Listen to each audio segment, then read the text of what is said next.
We are back here again to take a look at H72, which is a bill that I think is newly added to Human Services, but has some language that we have also seen before, I think. So 'tis the time of year for such things. Yes. Yes. For the record, Michelle Childs, Office of Legislative Counsel, and you are looking at the amendment that was passed out of House and Human Services on H72. And are you just interested in looking at the fee portion, or did you want an overview? I think if we could do like a high-level overview of the whole bill, that would be great, but just focus. Sure. And it's okay, I'll share my screen.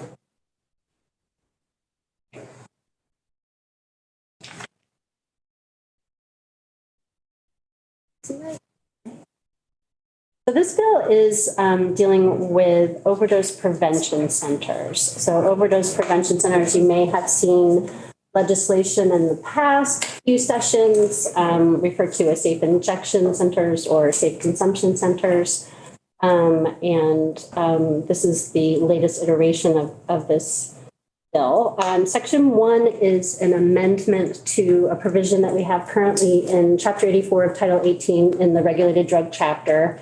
And you have a law on the books now that you've had for about 10 years. We refer to it as our Good Samaritan law that basically provides immunity from criminal prosecution for a drug offense if someone calls for emergency medical assistance for someone who's experiencing an overdose. So legislature made a policy decision a number of years ago. The language in the bill was at that time advocated by T.J. Donovan when he was Chittenden State's attorney. And the idea being that you didn't want people to not call for EMS services for someone who was experiencing an overdose because that person was afraid that if there were drugs on site, things like that, that they would be criminally charged for making a call for emergency services. So that section is being amended in Section 1 of H72, adding similar immunity language for overdose prevention centers. So you'll see the language that's up there in subsection J, that the following persons shall not be cited, arrested, or prosecuted for unlawful possession. So it does not cover or immunize people for dispensing or for selling drugs, only for possession. And you'll see the people who receive that immunity, if it's associated with an approved overdose prevention center, it's a person who's using the services of the overdose prevention center. It could be a staff member or someone who is working there to provide services, or it also covers folks who are owners of a property who might be leasing a piece of property to someone who is hosting an overdose prevention center. I don't know how much of there you want me to talk about, because I know it's that's just like so some of the things, just if you want to look at yourself, if you look at subsection K, list the types of services that overdose prevention centers offer. So in addition to what we think of in providing a supervised site with healthcare professionals there, where people who can bring in their pre-obtained drugs and no drugs are being dispensed there for folks. It would just be someone would bring in their drugs and could use them at that site to ensure that they are using them safely and that they're not alone. And if they do experience an overdose, that there's someone there who can provide assistance to them. They also provide harm reduction supplies, sterile needles, ability to dispose of those types of things. They can refer them to services. So I'll just highlight here is that on subsection L is that the Department of Health is to work with stakeholders and health departments of other states that have overdose prevention centers to develop operating guidelines for the overdose prevention centers. And then on M is that an entity can apply to the Department of Health for approval to operate an overdose prevention center. I'm going to skip on down. I'm happy to answer anything up above there, but I don't want to take time on these other things.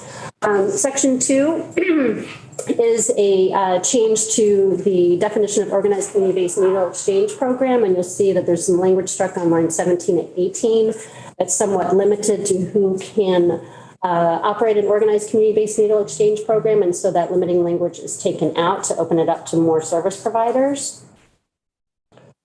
Page 5, and this is amending the statute for needle exchange programs. You'll see the first sentence there, it refers to the Department of Health is to work with the statewide harm reduction coalition. That language was adopted in 1999 when the statute was first put in place, and that organization doesn't exist any longer. And so it's just directing Department of Health to work with community stakeholders, and also clarifying that a needle exchange program can also apply to being overdose prevention center, since you'll have probably the same types of community partners who are offering these types of services.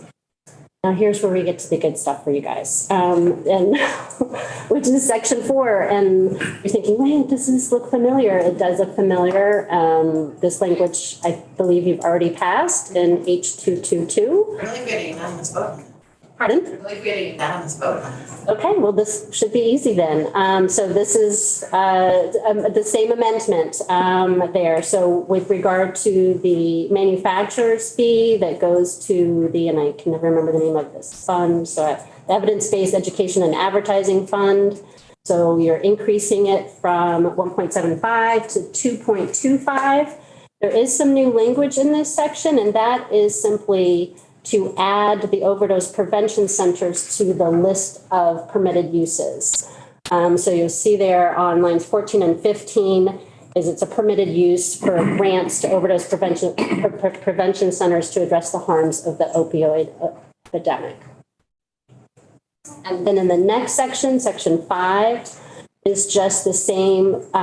They go through the same list of approved uses, and so I've just added that language on page 7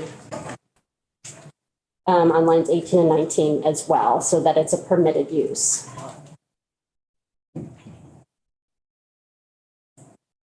Any questions about that? I think so. So page. Interrupting. So page 8, section 6 is a pilot program for overdose prevention centers. And so for FY25, so not this July 1st, but next July 1st, there's $1 million authorized from that Evidence-Based Education and Advertising Fund for the purpose of awarding one or more grants for either fixed site or could be a mobile site that's offered for the overdose prevention centers. And then it would be the Department of Health that would be awarding the grants. Section 7 is a study of these pilot projects. And so on or before December 1st of next year, then DOH is to contract with a researcher or an independent consulting entity that has expertise in rural addiction or issues or overdose prevention centers to look at the impacts of the study of the pilot. And then there's a list there of the information they're supposed to gather and the goals of the program. I have a question on that. I spoke to Representative Small about it. I don't know whether she got in touch with you. With regard to the following goals, they just don't sound like goals to me. That was a choice by the Human Services Committee. So to term it that way, it's just a policy choice, but it's up to you if you'd like to change it. It's not really up to you if you'd like to change it. I mean, you could certainly offer an amendment, but I don't, that's, I think our purview is those fees in there. Yeah, I know, Yeah. but it sounds awful strange. I think it's, the way I read it is, goals and values, and I don't know, it makes sense to me. Okay, I'll think about it. Thanks.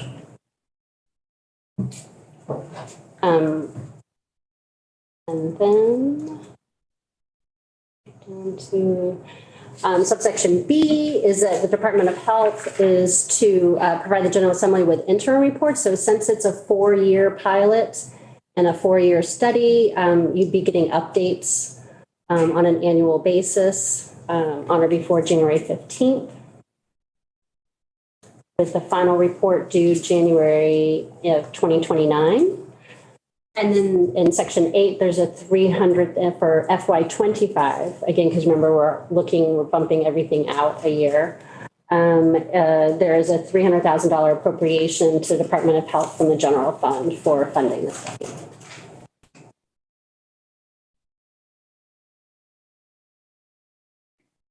And then the effective date is July 1st of next year.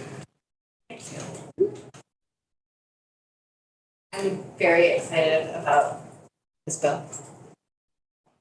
There are a lot of people dying in my community, and I think this will keep a lot of the people dying in my community alive and not dying long enough that maybe they could live a little longer and maybe do something else with their time.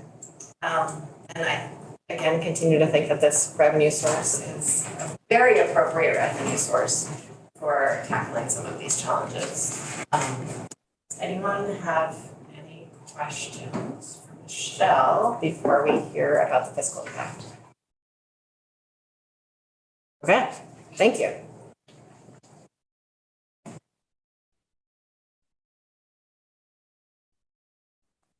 Bill, I'm sorry, I didn't give you What's that? I didn't give you a minute to catch your breath. Oh, that's okay. Okay. Week is like this. I just closed. Go. Refresh. For the record, Noel Langwell, the Joint Fiscal Office. I'm going to start off by saying I'm really sad that I missed your party yesterday.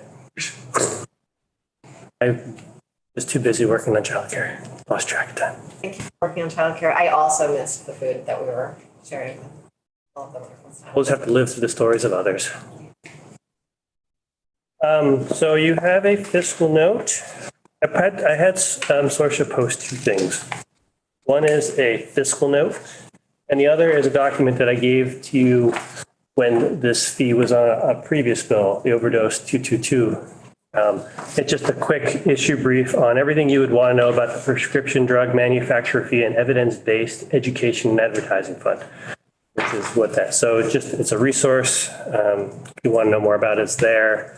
I won't walk through that today. In the fiscal note, I will just focus on the manufacturer fee because that's the revenue piece. And as Michelle probably walked you through, currently the manufacturer fee is a 1.75% increase on the previous calendar year's prescription drug spending by the Department of Vermont Health Access based on the manufacturer labeler codes used in the Medicaid rebate program. We estimate that this increase will be about 1.3 million additional dollars. The other thing that I would mention is that in this other document that I talked, I do have sort of a sense to give people a sense of what that money has been spent on and how much money is currently in the fund. So it's more historical. That's 2 cents on this. Any questions? No questions. I love it. Yes. Leave it to Barry. You mentioned, Compliments. oh, yeah. Anyway, Curious and fun. yeah, you mentioned the change, but what's the overall take? So currently the overall take is the revenues for fiscal year 22 were 3.8 million. Okay. So it's a substantial change, Yes. a million to third. Yeah. There. Okay, thanks. Straw polling? No, we're actually, Would you like a we're doing a motion? full motion, yeah. I move to find H 72 favorable. Second. Representative Sims. Representative Sims moves to find H 72 favorable.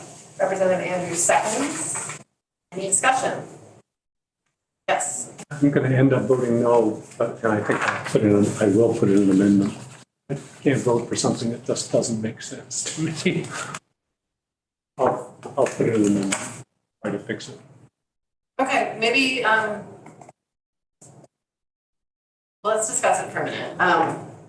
So I've worked with Representative Brumstead a lot in government accountability things. That's like,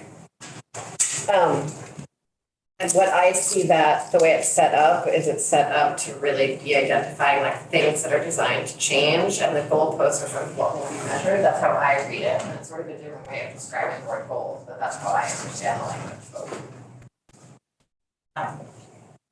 Yeah. I wonder if it would be helpful. It is not, I think we've been asking witnesses and folks questions during discussion when we should be doing that before the motion. Would you like me to withdraw the Can you motion? withdraw the motion? I withdraw my motion to find H72 Secondary agree? so that we can have further discussion and then come back to voting on it. Thank you. Do you agree with that? I Withdraw? support that, yes. Thank you, wonderful. Representative Small, would you like to come and share with us your thoughts on the goals section of the bill? Be happy to. Thank you all for taking this bill up. Representative Taylor Small from House Human Services for the record. The reason why we use the word goals, as I discussed with Representative Taylor earlier, is recognizing that we do not want to limit our researchers who are doing this work. Overdose prevention centers in the United States are relatively new, but they are not new in the global perspective. They have been around for decades. Canada has very much been beating us on this one and expanding across their nation with overdose prevention centers. While the United States has 3 currently sanctioned overdose prevention centers, 2 in New York City and 1 that is opening up in Rhode Island. But there are at least a dozen unsanctioned overdose prevention centers that we are aware of. Of course, we don't know where they are because they are unsanctioned and therefore running under the radar.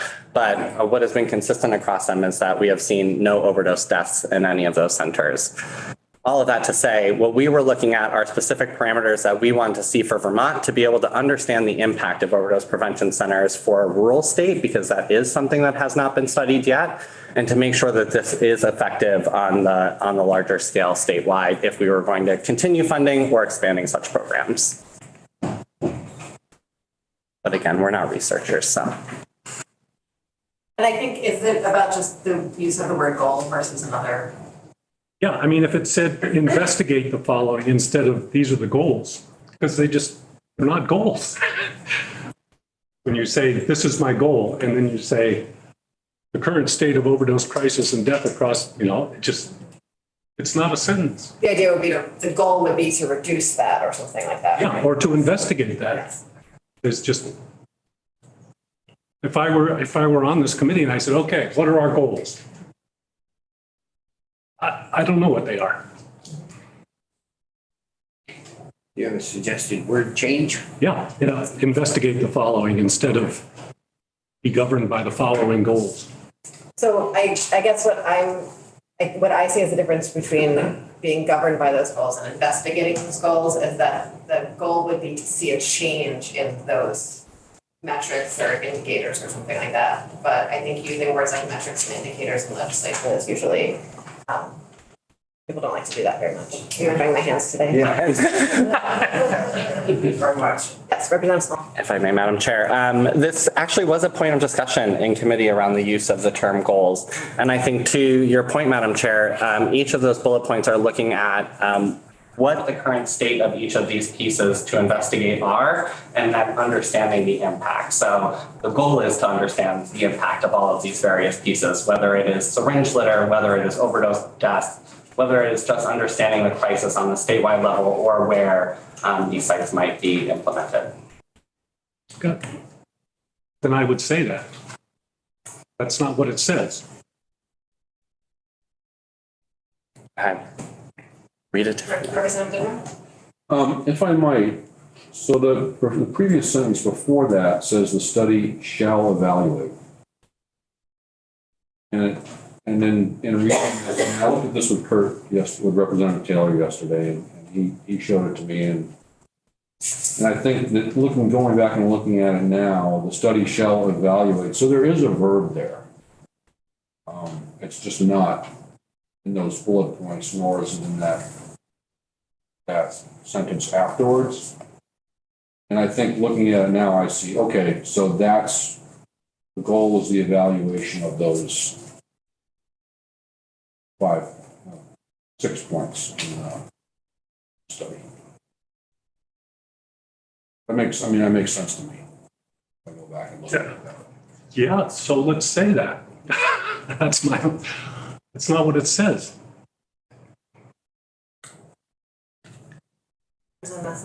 Yeah, thank you. I mean, I could vote for it either way. I know where we're headed, but I think if you added the word evaluate goals or something, just a simple word change or something to that effect.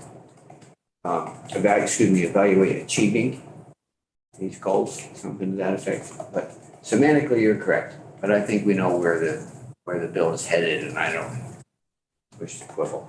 But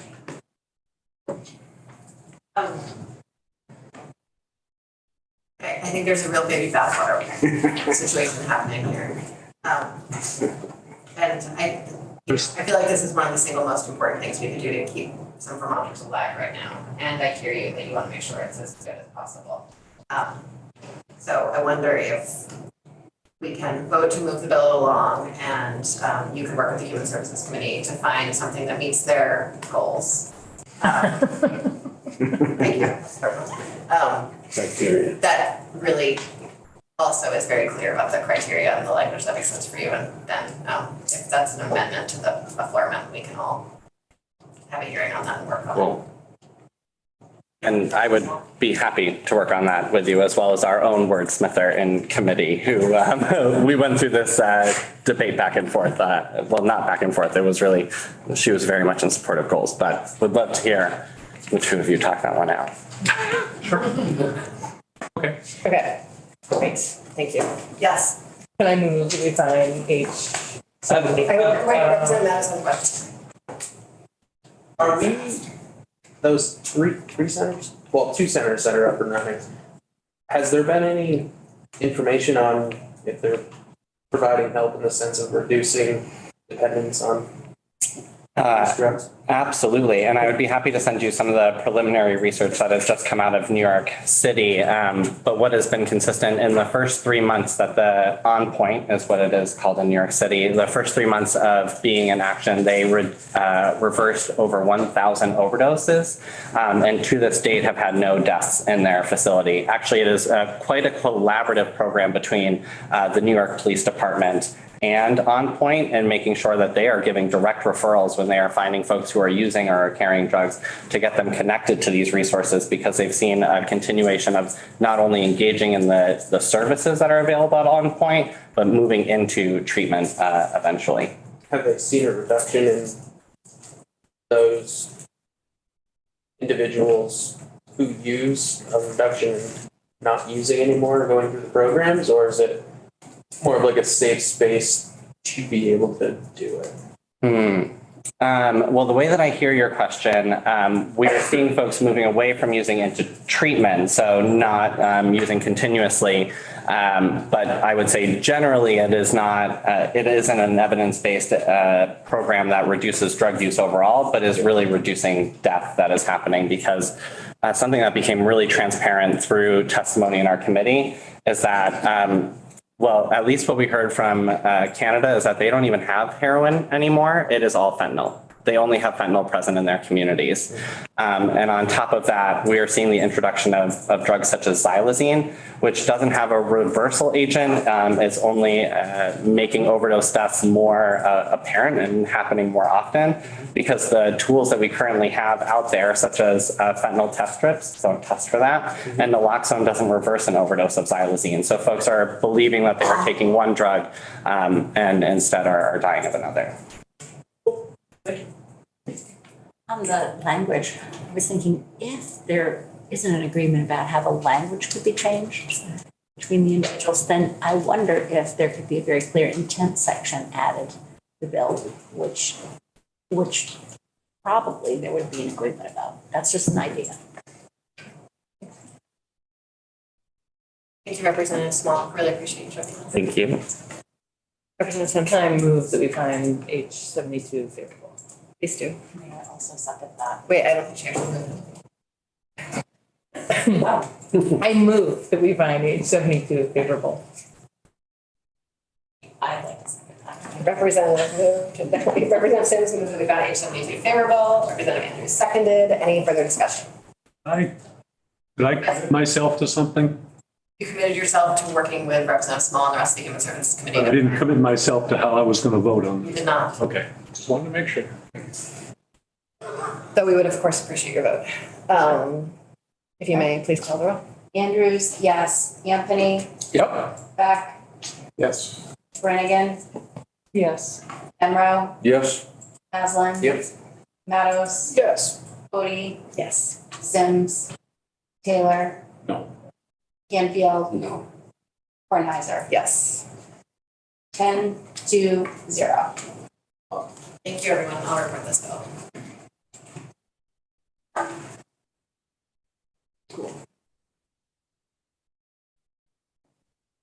And switching gears, staying in our seats. You do not have to stay in your seat. 72 team. Lauren, you could please join us for a moment. We had some lingering questions about page 305. That would be, I think we need Representative Mattos. I'm good, we voted.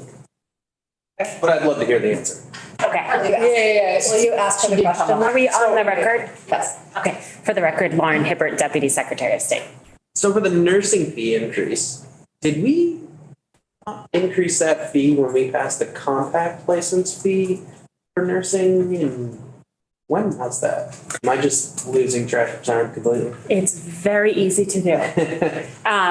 So the last time the nursing fees were adjusted were in 2019. Okay, We passed the nurse licensure compact in 2020. yeah, We wrote 2 reports related to the nurse licensure compact about the impact that we were foreseeing would happen on nursing fees.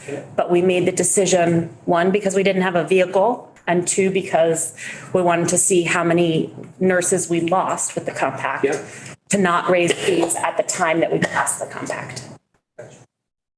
So there was a lot of discussion about the impact of the nurse licensure compact, but we did not adjust the fees in 20 or 21. Lots of legislative discussion about it, however. Okay, So it may have felt like we did because we talked about it a lot, but we didn't. okay. So there are nurses that are just signing up for the Vermont license fee, and then there's nurses signing up for the compact license fee? It is the same fee, Same fee. regardless of Okay, whether that's it's what I just, when you're going through the application flow, you say, are you looking for a compact license or a single state license? And there's lots of reasons that people may choose a single state versus a compact. And compact licenses, I can just tell you, are more popular. And compact licenses are being chosen by nurses who intend to only practice in Vermont. Single state licenses, we are continuing single state licenses for a multitude of reasons. But the primary one is if you have been convicted of a felony, you are not eligible for a compact license. So we need a single state track for people who have a criminal history. I remember that now. It's all coming back to me now. And they cost the same. And they cost the exact same.